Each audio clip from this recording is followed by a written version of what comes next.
Getting some bad news in the chat. Apparently, Dorgu's out for 10 weeks. Oh. This is breaking news. I'm just trying to see where this is from. I mean, that's a season ender.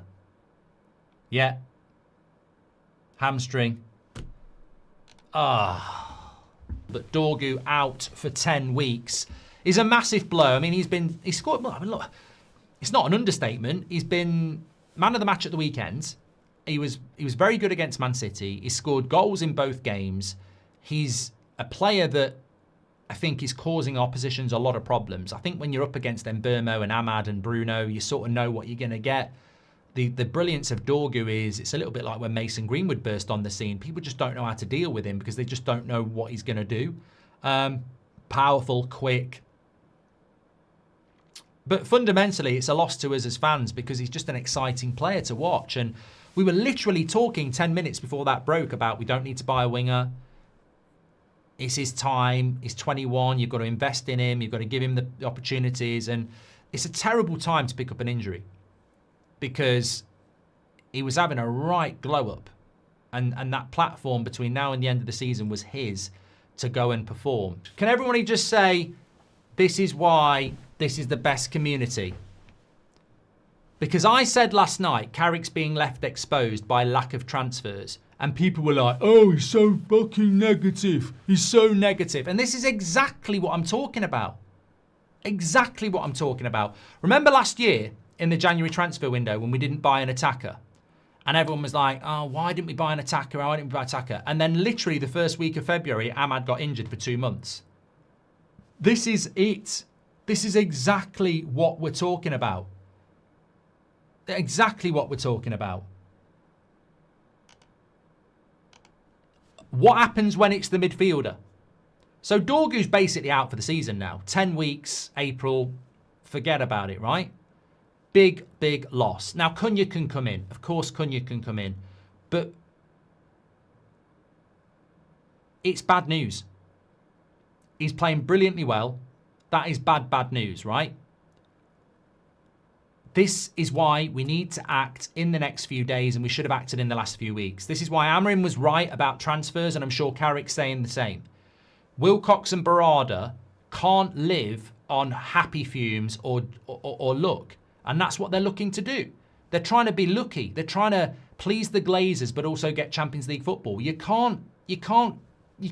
can't do it. You can't get away with it. You can't sit there and go, we're not bringing players in, we're waiting till the summer. Because one of our best players is now out for 2.5 months. That's taken my breath away. It's like his bloody goal. I genuinely thought it was going to be cramp. As Paul says, that's a right kick in the bollocks. It is. It is. And you know what, though? This is why Carrick is exposed. Because he's done a really, really good job. And if those players start dropping, which they could do. It could be Mainu next week. It could be Mainu against Fulham. Could be, could be Casemiro. We start losing players for a month. And you're going into games with limited options. You're going to start dropping points. Cunha comes straight into that position and he's playing very, very well. That's fine. But it's a warning. It's a warning that, like, this is why United sitting there going, we're waiting until the summer, waiting until the summer. It's a complete and utter shit show from Sir Jim and Barada and Wilcox that they can't see these things happening. This happened to Ten Hag 2 years ago. It's why we finished 8th. Because you start to get a few injuries and your squad gets decimated and it hurts. Look at what happened to Man City last week with a few defenders out. We killed them. We battered Man City because they had no defence. And we might have beat them with a defence. We played very well, but there's no doubt that they were fucked because they had no defence.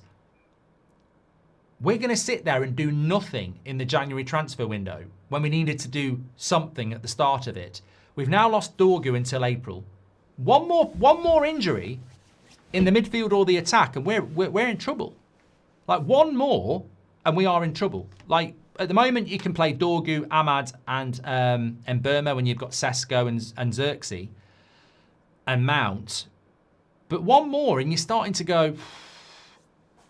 Yeah, that is a blow. That is a blow. And as I say, we can cover it off. We do have people like Mason Mount and Cunha and Xerxes and Lacey. You know, there are players. Ahmad can play out there. We can cover it off. But this is why last night we were talking about Carrick being exposed if we don't do anything in the January transfer window. It only takes... Well, we've had one of these already. You telling me in the next few weeks we're not going to get another one. We might get 3 or 4. And then you're like, if one's in the midfield, it's big, big problems. So, yeah, forget the title now. We won't be winning the league now. That's blown our title hopes. But, look, I'm sure we can cover it off. You've got to deal with these things, but the focus needs to go back to the board again. What are we doing? Like, what are you actually doing? Like, are you seriously going to sit there and just say, we're not doing anything? You've had more than enough warnings. The fan base has been on about it for a month. I'm sure Carrick is mentioning it as well. You've just had a major injury to one of our best players. Are you really going to let the next few days go by and then go, oh, you know what? We didn't think that was going to happen. I'm not saying go and buy a winger, but certainly go and get a midfielder in, because if we lose a midfielder, it's bad news.